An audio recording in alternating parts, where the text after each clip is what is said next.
Welcome back. This is Lisette, and I'm reading a daily devotional with a book called Inspired Evidence by Bruce Malone and Julie Von Vett. It's a whole year's worth of reading. Today's November 3, and the reading is inspired by botany. The grapevine requires severe annual pruning to remain fruitful.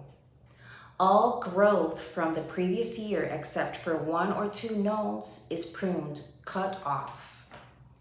If this process is not followed, the vine grows wildly in every direction, producing much foliage but little fruit. When properly pruned, the grapevine produces an abundance of flavorful fruit and juice, which play a significant role in feeding much of the world's population. Grapes are the most widely grown fruit in the world.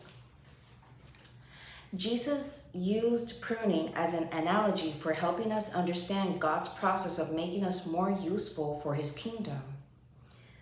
God is not as concerned with our happiness as our holiness. He puts far more emphasis on our spiritual depth than our material wealth. Our Creator is not a genie called upon to produce instant healing on demand, but he is an all-knowing physician who will allow physical challenges as a method for refining us into more fruitful followers. We would be wise to look at the physical, material, and spiritual challenges as God's pruning process. Whatever we are going through is being allowed by God. If we remain strongly attached to him as our source of strength, no matter how difficult the trial, the ultimate outcome will be lives transformed for the glory of God. What do you think about that? That's great. Love the message. Let's read the scripture quote of the day, John 15, 1-2. I am the true vine, and my Father is the husbandman.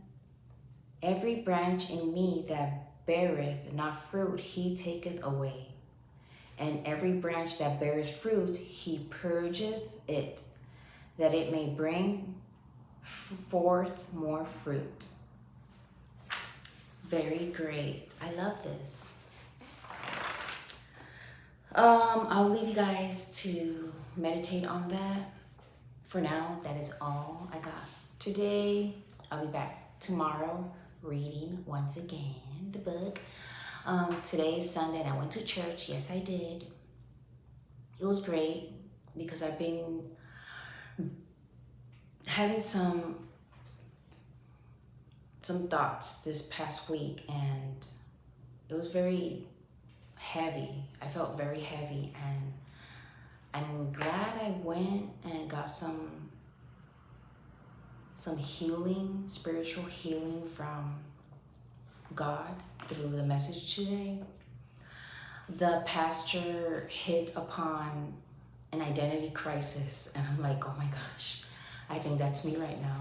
I was going kind of through an identity crisis, but more is that I've always been the type of person that is very inquisitive, curious, and I love questioning everything. Therefore, I started getting doubt. Maybe the enemy or it may be myself. I was getting very doubtful on my spiritual path. Nonetheless, I am pretty sure about my understanding of life and my reality and what purpose he's got in my life. And every day is a new day, and challenges are gonna come, and I know I'm gonna get thrown at different scenarios to fight in my head. With the help of God, I know I will get over it. But with that said, I may not be, you know how they say, keep politics and religion to yourself? I understand why. But sometimes we just gotta say what we gotta say, and what is said, and just let it be taken the way it's gonna be taken, okay? Because our lives are written anyway, and what we need to do is just focus on being a good person, wishing good upon others as to ourselves, and you know, you're gonna be all right. So with that said, who are you voting for? I'm kidding. Elections are coming up. I already voted. I think that person is gonna win. I'm very sure of it. We'll see. Anyhow, I'm gonna keep that to myself. I'm not gonna say it. But that is all I got. God bless you. Bye.